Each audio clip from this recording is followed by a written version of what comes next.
Good morning. Thank you, Gabriel.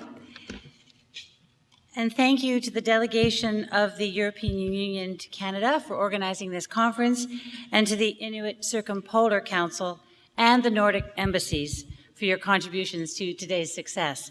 This is the third time in 3 weeks that I've had the honor of speaking about the North on behalf of Foreign Affairs Minister Stéphane Dion. Obviously, the countries that come together around the circumpolar North are keen. Firstly, we marked the 20th anniversary of the Arctic Council at Carleton and highlighted their North of 60 report led by John Higginbottom, which I hope you have a copy of. Then we went to Reykjavik 2 weekends ago for the Arctic Circle Assembly, and we are very honored today to be celebrating the 40th anniversary of EU-Canada relations in the context of the Arctic. For Canadians, the North captures our imagination like no other part of the country. This goes without saying, of course, for those who are of the North. Prime Minister Justin Trudeau has spoken to the strength and resilience of Northern peoples and is making the Arctic a priority for our government. Fundamentally, as Arctic nations, our shared futures rest on the people who've made the North their home, and on our ability to respect that, and on our ability to find our way forward together. You've already experienced the passion and commitment of Minister Bennett. She, as Minister of Indigenous and Northern Affairs, is consulting Canadians from coast to coast to coast. She has surrounded herself with some of Canada's foremost experts in science, and of course those who bring traditional knowledge to the conversation. And we're very honored that Mary Simon has become the minister's special representative, and I hope everybody's read Right to be Cold. I actually pick it up on an almost daily basis. There's so much good in there for us to share, and also so much tragedy that we need to probably reconcile ourselves to. The history of the Arctic Council and the Arctic Circle Assembly is one of nonpartisanship, born out of a desire to demonstrate cooperative decision-making. Both of those entities are inspiring and refreshing and hopeful. And I have to say, having attended the conference in Reykjavik, and maybe many of you were there, it's a big conference, but it has a warm and welcoming ethic to it. And I came away very inspired and confident in our ability to continue strengthening our commitment to cooperation. So in the spirit of collaboration, I would like to address today the Arctic in the context of Canada-EU relations, economic and social development, and science. Now, I have to put down this glass of water, excuse me. There isn't anywhere flat here. Canada and the EU obviously have a long history of bilateral and multilateral engagement, and we're working very, very hard on a new, exciting, progressive, and strong chapter for our shared prosperity in signing CETA very soon. And thank you for your commitment to that. This year marks a significant milestone for Canada's relationship with the EU, celebrating 40 years of diplomatic relations. And our strong ties are demonstrated in the Canada-EU Strategic Partnership Agreement, which should also be signed during the Canada-EU Leaders Summit next week. It lays out a strategic direction for even stronger future relations and collaboration between Canada and the EU on many topics of shared interest, and this includes enhanced cooperation on circumpolar issues, climate change, international ocean and maritime policy, and fisheries, all of which relate to the Arctic. Canada, the EU, and its member states, and the Arctic can only benefit from closer cooperation. We very much welcome the April 2016 release of the joint communication to the European Parliament and the Council entitled An Integrated European Union Policy for the Arctic. We appreciate the focus on international cooperation in order to respond to the impact of climate change and to promote and contribute to sustainable development. Similarly, the growing spirit of cooperation equally underpins the March 2016 Canada-US joint statement on climate, energy, and Arctic leadership on the occasion of the Prime Minister's state visit to Washington, D.C. That agreement calls on Arctic nations and those with Arctic interests to embrace a new future for Arctic leadership, focused on conserving Arctic biodiversity through science-based decision-making, incorporating indigenous science and traditional knowledge into decision-making, building a sustainable Arctic economy, and supporting strong Arctic communities. We look forward to working with the US and the EU and its member states to advance these common objectives. As speakers from Canada's Arctic communities have noted, addressing the impact of climate change and integrating the promotion of sustainable economic development are priorities for those who live in the Canadian North. For many, these issues are quite literally a question of survival. Changes to the climate are exacting a terrible toll on the mental and physical health of Northerners, people for whom the Arctic is much, much more than a place to live. Of course, it's the land, the landscape, the environment, culture, tradition, history. At the Arctic Circle Assembly in Iceland last weekend, we heard from the Honorable Monika Elkaniak, Deputy Premier of Nunavut, speak eloquently on mental well-being. She said the land is not the same as it was for the children of today's parents and grandparents. She said, if we do not act quickly and effectively, the land in the future will continue its tragic decline as a habitat, home, cultural centerpiece, and critical feature of the identity for the inhabitants of the North. This is all the more tragic because climate change is driven by activity elsewhere on the planet. And yes, it is most deeply felt in the Arctic and, conversely, the Pacific Islands. It doesn't matter what side of the Atlantic we live on or how big or small a stake we have in the North.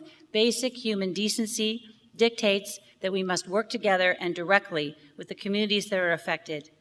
Canada is profoundly troubled by the negative effects of climate change, and in the Arctic, the repercussions are a stark reminder that we are in this together and that we must continually remind ourselves that we are all one. This is why the Government of Canada welcomes the EU's commitment to engaging with Arctic Indigenous communities in Europe and outside of Europe, whether through the EU's Indigenous Peoples Dialogue or through other occasions for discussion, such as today. Please make the most of these opportunities. Please walk in the shoes of our Arctic brothers and sisters as we go forward together. Sustainable economic growth is a way forward, provided it's undertaken by and for the local populations. The United Nations Sustainable Development Goals, which will underpin the priorities of the upcoming chairmanship of the Arctic Council, thanks to the leadership of Finland, are an avenue toward this kind of improvement. Of the 17 Sustainable Development Goals, most could leave a remarkable imprint on the North. That includes the issues of poverty, gender equality, clean water and sanitation, climate action, and the potential to figure out how to undertake sustainable consumption and production, good jobs, and economic growth. Many possibilities are there. The Canada-EU Joint Statement on Access to the EU Market for Seal Products from Indigenous Communities of Canada is a very good example. Obviously, harvesting seals is an integral part of the tradition, culture, and identity of Northern populations. Obviously, Northerners rely on the seal hunt for direct necessities of life and to sustain their communities economically through the income it generates. And we are hopeful that this sustainable resource, again, shows up in European markets.